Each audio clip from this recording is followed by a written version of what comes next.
Several years ago, in 1976 or so, I traveled for the first time outside Nigeria. There was going to be a conference of world applied mathematicians in Canada. Of course, you will know how young I must be in 1975, 76. And there were only two representatives representing Nigeria. I happen to be one. That one is Favour on his own. I was just a little boy, just beginning, but somehow I was one of the two. And then I've never traveled outside Nigeria before. And Nigeria Airways of blessed memory left Nigeria late.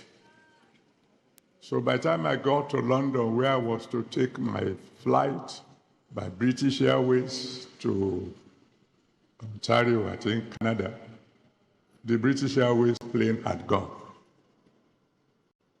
So I went to them, they said, well, sorry, you missed your flight.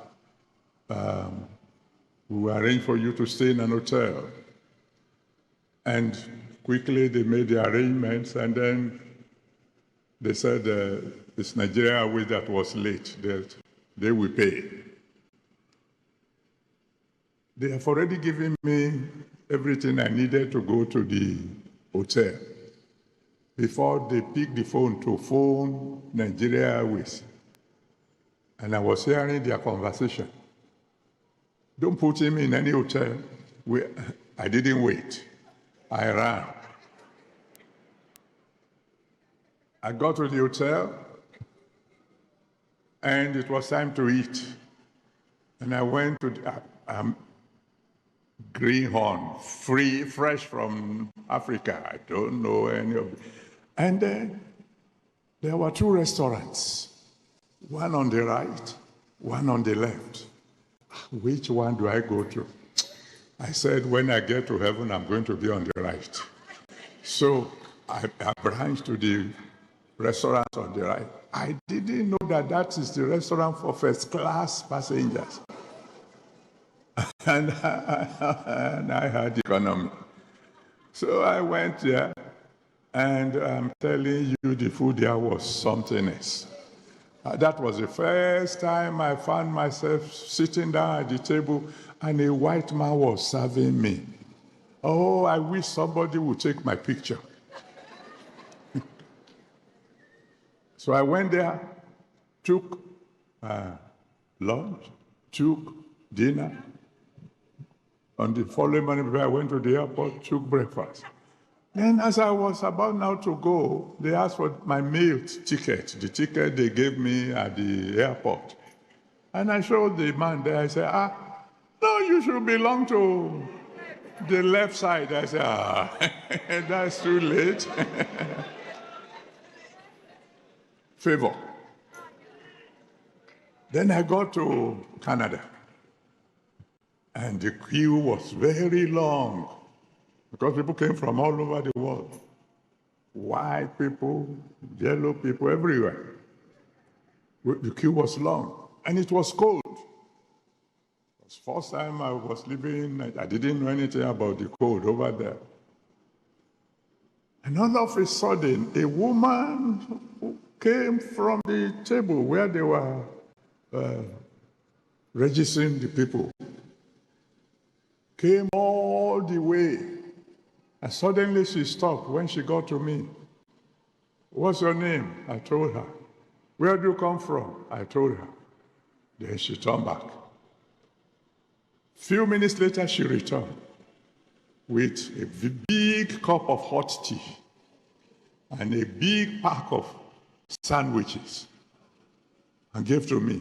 I didn't look at anybody. I finished that thing. Just as I was finishing, she came back. She had gone to register for me and brought me everything I needed and came with a young man to take me to where I will stay. God is going to single somebody out for a miracle. Then I got into my room, and my wife at home was wondering, how is he going to survive over there now? We don't even know what they eat. Suddenly somebody came knocking at the door the following morning. And he said, I saw your name on the list of those who have come. Your name is Adeboye, aren't you? I said, yes. And he said, he's a Nigerian from Ota. Oh, Tango. So he's studying there. And he told me, when it is time for lunch, come to my place. I don't know how he did it, but he has a way of mixing ground potato with starch. He does it in such a way that it will look like pounded yam. And I just found myself eating pounded yam in Canada. I can go on and on. Favour. On the last day of the conference, they took us to the government farm to entertain us. And so we have barbecue, and we were all lining up, taking our food. And I look at the farm, beautiful, green grass all over the place. And I just felt like going out.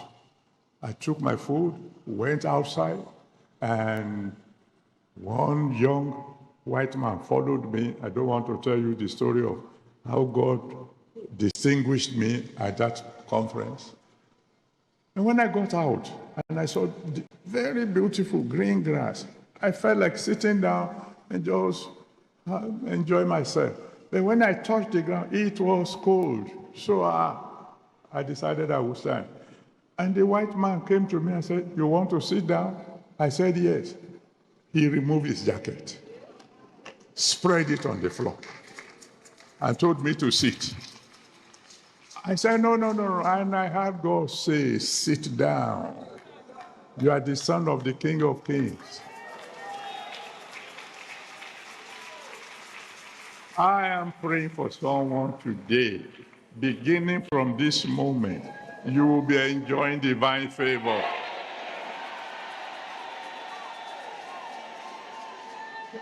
Now, if I tell you all other things that happened on that trip, you won't believe some of them.